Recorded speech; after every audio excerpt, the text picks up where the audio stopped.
Sistema Informativo de Canal 1 presenta CMI Última Emisión.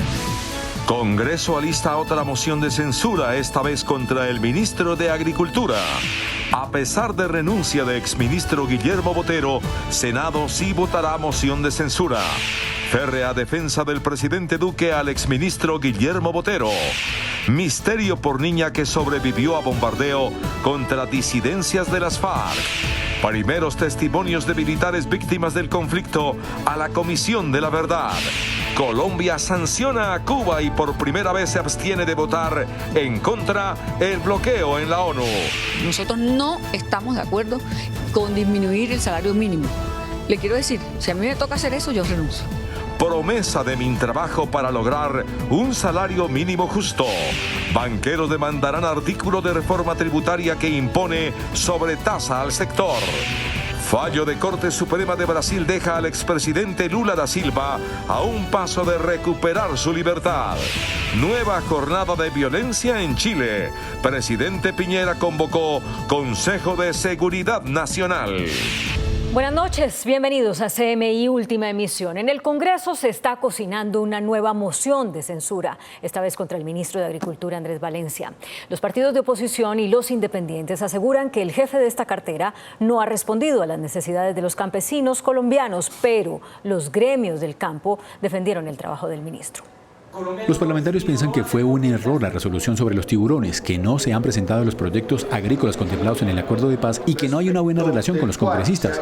El Congreso de la República no se ha sentido bien tratado por él y lo que he sentido con todos mis compañeros es, por el contrario, obrar unidos también en esta moción. Acá hay un control político exigente y cuando los ministros no cumplen sus tareas o no son idóneos, el Congreso de la República puede levantarlos del cargo. El que no lo esté haciendo bien, desgraciadamente vamos a tener que hacer una nueva moción de censura para poder darle la oportunidad al país que avance. Desde el Congreso de la SAC respaldaron el trabajo del ministro de Agricultura, Andrés Valencia. Que estamos muy satisfechos, que estamos muy complacidos, no solamente de la manera que usted personalmente, y por supuesto con la señora vicepresidenta y los demás ministros, pero en particular con el ministro Valencia, ha venido desarrollando un diálogo y un seguimiento permanente a la implementación de las políticas públicas. El partido de gobierno asegura que no es hora de censura, sino de unión. Y ese es el gran llamado, la patria, el país por encima de los partidos. En la plenaria de la Cámara el próximo martes se recogerían las 86 firmas necesarias para erradicar la moción de censura contra el ministro de Agricultura, Andrés Valencia. A pesar de la renuncia del exministro Guillermo Botero, los partidos políticos que promovieron la moción de censura seguirán el proceso de votación que se debe realizar el próximo miércoles. La renuncia de Guillermo Botero al Ministerio de Defensa no fue suficiente para aplacar los ánimos de los partidos Liberal, Cambio Radical y la U, promotor de la moción de censura, para votar el próximo miércoles contra el ministro Botero y sentar un precedente no solamente político sino jurídico por parte del Congreso de la República y estrenar esa figura de la Constitución del 91, la moción de censura. Tenemos una decisión tomada, es unánime y en ella persistiremos. ¿Y en eso están el Partido Liberal y el Partido de la U de acuerdo con las conversaciones que ustedes han sostenido? Sí, así es. Ellos han manifestado que seguimos adelante con la censura. El senador Ruy Barreras manifiesta que los hechos que él denunció en el Congreso de la República ameritan censurar, incluso después de la renuncia, a Guillermo Botero. La renuncia del ministro era apenas la primera condición mínima necesaria para poder relanzar una política de seguridad con confianza, con las comunidades y con respeto a los derechos humanos. Es lo que estamos esperando que haga el gobierno. Y se queja de que el gobierno nacional ya comenzó a llamar con cuentagotas a los congresistas de diferentes partidos para que no asistan el miércoles o no voten contra el exministro. Yo le he dicho particularmente a la ministra Nancy Patricia Gutiérrez, que ha estado llamando senadores para que cambien de opinión, que no piense que se puede tapar la sangre con mermelada. Esto es un asunto mucho más alto. El presidente del Congreso anunció que la votación será pública y que se mantiene para el próximo miércoles. El presidente Iván Duque hizo una férrea defensa del ministro de Defensa saliente Guillermo Botero. El primer mandatario condenó el reclutamiento de menores de edad y aseguró que es necesario llegar al fondo de este flagelo. El presidente Iván Duque condenó el reclutamiento de menores y pidió investigación sobre estos hechos. Esa ha sido una práctica deleznable sobre la cual esperamos que primero se surtan todas, absolutamente todas las investigaciones de lo que ocurrió en otrora y que muestre que hay verdaderamente un sentimiento de conducta condenada. Dijo además que hay intereses politiqueros que quieren hacerle daño al gobierno. En 15 meses no se cambian todos los problemas que envejecieron mal. En 15 meses no se refunda la República. Nosotros creemos en la evolución positiva de nuestro país. Y advirtió sobre quienes están respaldando el paro el próximo 21 de noviembre. Porque aquí no podemos dejarnos llevar por las voces que llaman a incendiar la nación. El presidente hizo un llamado a todos los sectores a construir políticas públicas que apoyen el desarrollo y la paz en el país. Crece el misterio por una niña que habría sobrevivido al bombardeo contra las disidencias de las FARC que dejaron 8 menores de edad fallecidos. En el bombardeo que realizó la Fuerza Pública el pasado mes de agosto al campamento de alias Gildardo Cucho, en el que murieron 8 menores de edad, una joven de 16 años habría sobrevivido a la acción militar. Así lo indicó el alcalde de San Vicente del Caguán, Humberto Sánchez Cedeño. En una acción humanitaria con el ejército se recuperó una joven adolescente que al parecer había sido también caída en este bombardeo con una de extremidades superiores que había sido amputada y pues se recuperó, se puso a disposición del bienestar familiar. Ella luego del hogar de paso se fuga. Por ahora se desconoce el paradero de la joven y si más niños habrían estado presentes en el campamento al momento del bombardeo. A la Comisión de la Verdad llegaron los primeros testimonios de soldados víctimas del conflicto armado. Los uniformados denunciaron delitos como secuestro, tortura y desplazamiento forzado. Centenares de soldados han escrito sus testimonios para entregarlos a los comisionados, que tienen la responsabilidad de elaborar el documento sobre la historia del conflicto. Todos los hechos victimizantes nos partieron la vida en dos.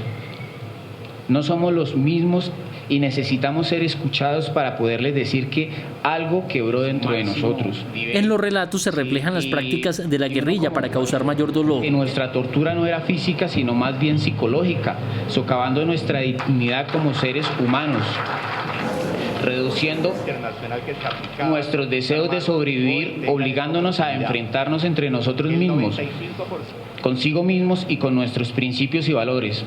Todo era como morir de manera dosificada, sin quitarnos la comida de manera total, pero sí por dosis. El ejército reclama que sean considerados como víctimas. Muchos de ellos fueron atacados mientras no estaban cumpliendo funciones militares. Soldados que se desplazaban en un bus, que estaban en franquicia, que tenían un permiso o que estaban de vacaciones y que de alguna forma fueron asesinados vilmente. El Departamento Jurídico del Ejército ha entregado a la Comisión 10 textos sobre diferentes tipos de victimización.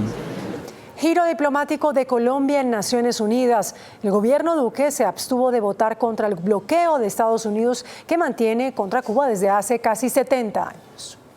Lo hizo como una manifestación política de rechazo a los actos hostiles del régimen de Cuba hacia Colombia.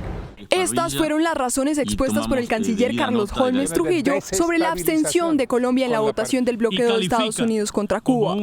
No entrega de terroristas confesos que tienen en su territorio después de haber cometido gravísimos atentados en Colombia.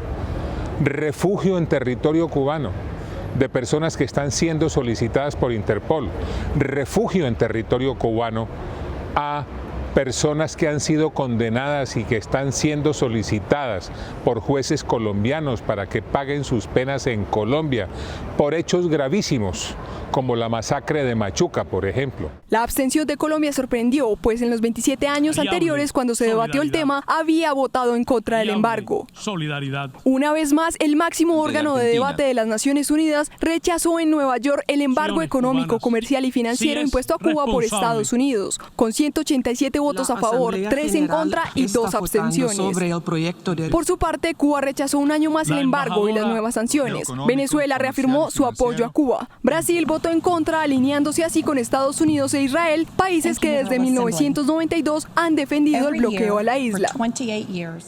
Durante una audiencia pública en el Congreso se evidenció la crisis del sistema carcelario, el aumento del hacinamiento, el deterioro en la infraestructura y la violación de los derechos humanos de los internos fueron los principales problemas expuestos en ese encuentro.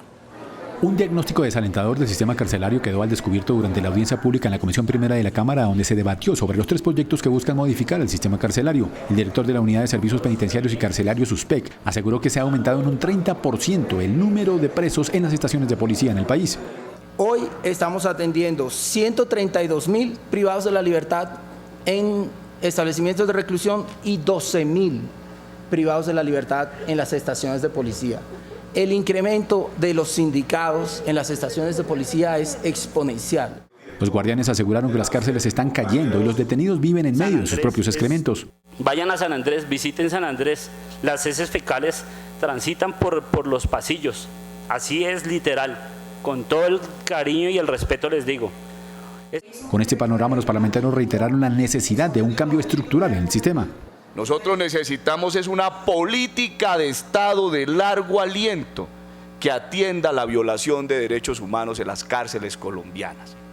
Aquí no es cambiar a los directores del IMPEC, no se trata de cambiar la cobija y dejar el mismo colchón. En medio del debate se conoció que a la fecha hay 132.000 presos en Colombia. La ministra de Trabajo, Alicia Arango, advirtió que si le toca disminuir el aumento del salario mínimo para el año 2020, renuncia al cargo. La ministra de Trabajo explicó que el gobierno está decidido a que el incremento del salario mínimo para 2020 sea el mejor, teniendo en cuenta las posibilidades fiscales del país. Nosotros no estamos de acuerdo con disminuir el salario mínimo. Le quiero decir, si a mí me toca hacer eso, yo renuncio. Para este año, el incremento del mínimo que se concertó fue del 6%, lo que lo mantiene en 828.116 pesos. Este gobierno no está de acuerdo en que el salario mínimo es muy alto y este gobierno hará todo lo posible dentro de sus posibilidades fiscales por sacar el mejor salario mínimo que se puede. Tras instalar una mesa de formalización de empleos en el sector público, la ministra aseguró que este año definitivamente no serán presentadas al Congreso ni la reforma laboral ni la reforma pensional. Y mientras la reforma tributaria avanza en el Congreso, los banqueros advirtieron que de aprobarse la sobretasa a este sector, demandarán el artículo de esa ley. Una amplia mayoría de congresistas y gremios recalcan la necesidad de que pase la reforma tributaria que avanza en el Congreso y que días atrás tumbó la Corte. No obstante, los banqueros desde ya anunciaron demandar el artículo de la sobretasa. Tener una sobretasa a un sector específico, no contaminante, como es el sector financiero, viola el principio de equidad tributaria. ANIF, por su parte, puso sobre la mesa la que considera la fórmula para la tributaria. No bajaría el impuesto empresarial, lo dejaría en el 33%. No deduciría plenamente el 19% en maquinaria importada e incrementaría el IVA en muchos ítems que están en 0 y 5 al 19%, con la excepción del 30% de la canasta básica que hoy no está grabada, la dejaría quieta. A pesar de ello, el gobierno continúa haciendo un llamado para que la iniciativa pase sin mayores ajustes. Todo el mundo reconoce de forma transparente y genuina las virtudes de la ley de financiamiento. Todo el mundo reconoce que la ley de financiamiento produjo efectos positivos, como por ejemplo el crecimiento de la inversión en 25%. Desde ya se habla de que posiblemente se llamará a sesiones extraordinarias. Colombia retomará la exportación de aguacates Hass a Japón, así lo anunció la gerente del Instituto Colombiano Agropecuario, Deyanira Borrero. Después de 9 años, las autoridades comerciales de Japón aprobaron la entrada de aguacate Hass a su país desde Colombia. De esta manera se enviará el primer cargamento de 18.3 toneladas del producto, que ya tiene más de 8 empresas interesadas para llevar aguacate a uno de los países más estrictos en materia de comercio internacional. El servicio japonés se ha caracterizado por ser uno de los servicios bastante exigentes dentro del grupo del mercado asiático. Para el gobierno nacional, la entrada a Japón es la principal puerta para llegar a otros países de Asia. Ahora ya tenemos un proceso también abierto con China para el mercado de aguacate Hass, pero estamos también en esta etapa final de que vengan también los inspectores chinos para la verificación de las exportaciones. El anuncio fue hecho durante el Congreso de la Sociedad de Agricultores de Colombia.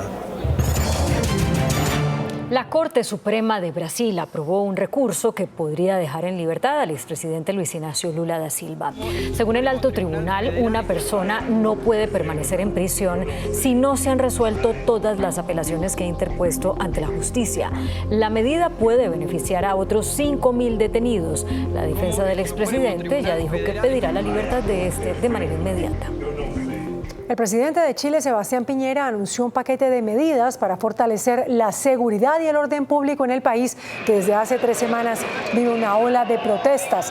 En su plan de 10 puntos, el mandatario destaca un proyecto de ley para endurecer las sanciones contra los saqueos, el de castigar con mayor dureza a los encapuchados y el de penar el levantamiento de barricadas en las calles que buscan restablecer el orden público. Luego de 9 meses de excavaciones, el Instituto Nacional de Antropología e Historia de México dio a conocer que encontraron 2 trampas de mamut de hace más de 15.000 años. Estas trampas son las primeras halladas en el mundo. Los arqueólogos lograron recuperar más de 800 huesos que corresponden a 14 especies prehistóricas de ese tipo.